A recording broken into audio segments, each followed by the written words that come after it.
entering Thursday, he was 0 for 11 in his career on go-ahead attempts in the final 10 seconds of the fourth quarter or overtime. Now let's welcome in Lakers ESPN reporter Dave McMenamin. And Dave, it was certainly a weird day for the Lakers. They didn't get Anthony Davis, but they found a way to overcome a huge deficit and win at Boston. How did the Lakers use this win to get past all the trade drama moving forward?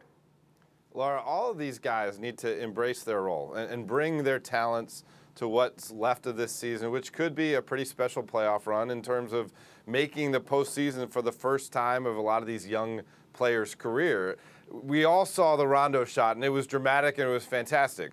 And the last we heard of the Lakers was a blowout loss in Indiana. What we didn't see was the time in between, where Rajon Rondo and about 8 of his teammates got together in a hotel room in Boston and watched the Christmas Day game, where they played perhaps their best team effort on videotape. And they pointed out the things that they did well and said, let's do that again. And then they started talking trash and said, you know what? Like, I could beat you one-on-one, I could beat you one-on-one. And Rondo brings the team together the next day for an impromptu practice at Emerson College in Boston. And then they do that. They play one-on-one, they play 2-on-2, they play 3-on-3, they play 4-on-4. All of a sudden, their competitive juices are flowing. They're not thinking about the trade deadline. They're not thinking about the blowout loss to Indiana. They're thinking about, hey, we're all prideful, competitive basketball players. Let's bring that to the court. They did it in Boston. They're going to have to do it in Philly. They got to do it in Atlanta. Atlanta just gave the Toronto Raptors a heck of a time last night.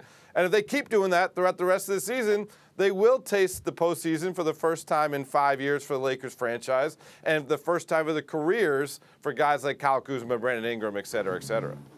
Thanks so much, Lakers reporter Dave McMenamin, with all of that information. We appreciate you for joining us here, and we'll get back to the table here, Maria. I love the inside scoop from Dave right there, saying Rondo kind of taking it upon himself to galvanize this young team and bring them back together. Is a win against the Celtics and the way that they won what the Lakers need to kind of turn the tide? Absolutely. Rondo, a champion. That was a vet move. He was back in familiar grounds, being on the East Coast in the Boston area. He understood that a lot of guys were uncomfortable having their names tossed around in trade rumors.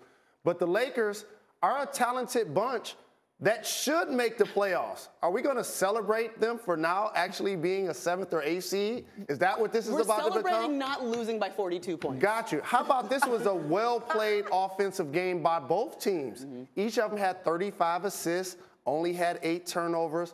The Boston Celtics allowed them to make 22 three-point shots. That's a franchise record for the Lakers. So I do want to give them credit for how they played. But the Celtics were willing participants. My favorite moment of the game, though, it was on Kyle Kuzma's made three-point shot. If you take a look on the made three-point shot, don't watch Kuz, watch LeBron James. Hands up, give me the ball, give me the ball. I want it. No, this is about empowerment. This is like, I'm taking the shot. LeBron is almost doing the J.R. Smith, like, what are you doing? Yes, you took the shot. So for these young guys, they've been on the block now for over a week of being heard that, you know what, you're not valuable to us. We're going to get rid of you. We want Anthony Davis. He's going to help us win more than you're going to help us win.